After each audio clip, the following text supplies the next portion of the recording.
Okay, for all the viewers who are watching this, I'm sorry I scared you, but hey, it's appropriate. I mean, it's appropriate for this occasion because Halloween is around the corner, and actually we're in the month of October. It is the month in which we are to watch our favorite scary movies, and that is the subject for this video. So, and hi, I'm Caro the Movie Critic here, and I'm going to be talking about my favorite scary movies. Now, normally horror movies are not my cup of tea because I usually don't like the visuals of people getting stabbed multiple times or getting chainsawed or anything like that. I mean, all those gory horror movies, it's just not that appealing to me. I like those psychological horror movies, those psychological scary movies. There are a few scary movies that I do like that are actually kind of gory, but they have a great spin on them. So I will be talking to you about them, and don't worry, I won't scare you again, or maybe.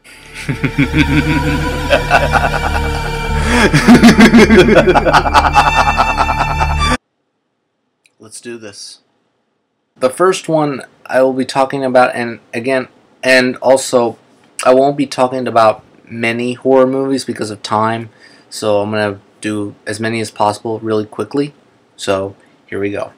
The first one I want to talk to you about is The Exorcist.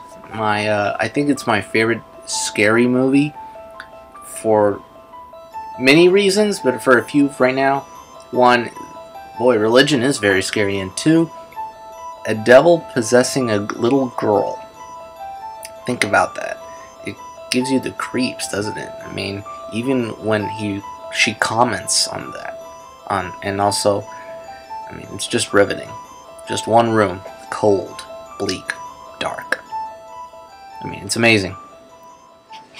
Another one I want to talk about is The Shining by Stanley Kubrick.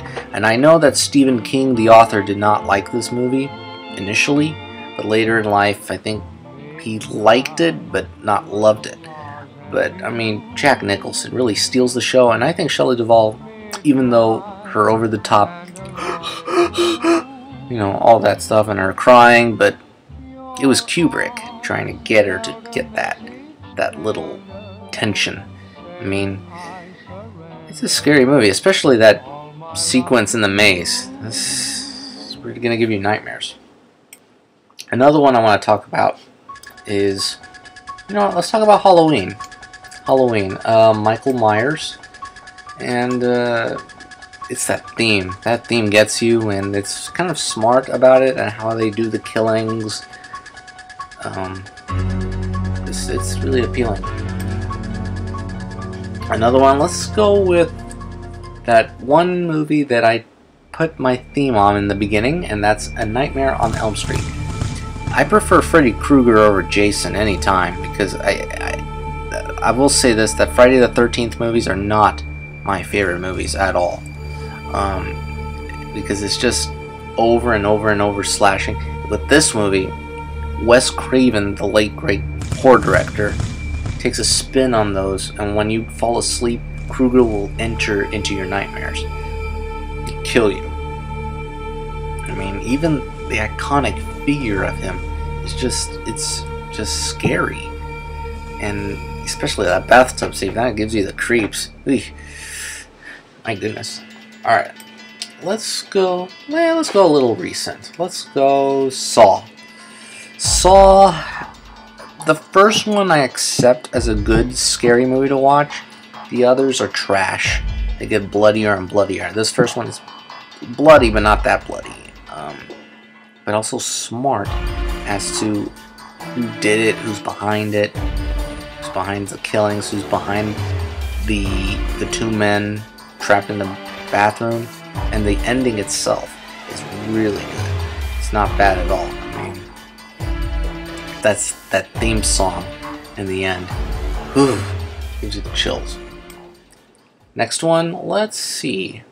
Scream, another Wes Craven movie. I think it's a very good movie. The opening sequence, where, spoiler alert, Drew Barrymore gets killed, you never expect it because she's on the cover for some reason, and she gets killed first. And I think that's really good advertising, marketing there. You know, trying to set the tone and the mood for this movie and for the series. And well done, well done. It takes all those stupid horror cliches and turn them into newer stupid horror cliches. So, Psycho, the Hitchcock version. Now, this movie is very psychological, and yeah, of course, there's the infamous shower scene where she gets killed by this anonymous person. And then later, we have to find out what's going on in the Bates Motel, and who this guy is, and what happened to that woman who got killed in the shower. And it leads up to this horrific, nightmarish ending where you realize what he is up to, and what he's thinking about. So there. Let's do a few more.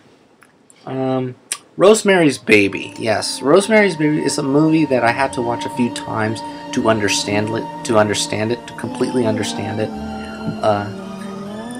I mean, it starts on normal, two people, you know, having a normal life, and then it gets creepy in the middle section of the movie where she gets raped by this person who she thinks is her husband, but in the end, what's so great about it is we never see the baby, but we kind of picture it in our minds, and it's well done by Roman Polanski. Let's go. Let's do two more. Well, let's do The Cabin in the Woods. Yeah, The Cabin in the Woods. It's a movie that I thought it was going to be garbage when I was going to go into the theaters, but it was really smart in how they twisted all those characters around, all those nightmarish characters around, and it's more fun and funny than scary. So it's well done too.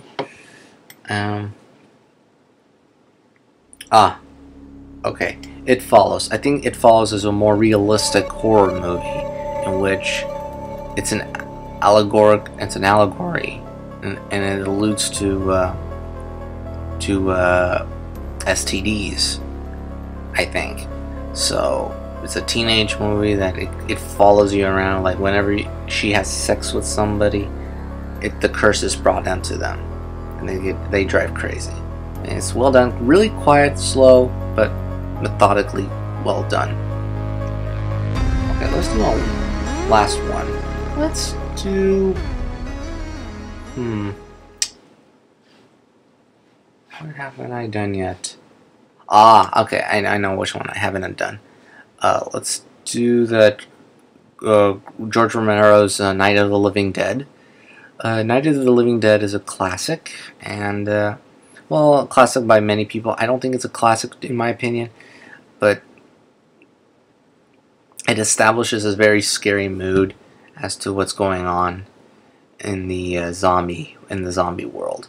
So yeah, I mean, I forgot a few others. I mean, Alien, Carrie, Hocus Pocus, The Babadook, and Shutter Island. The Conjuring is really good, but a lot of good ones out there.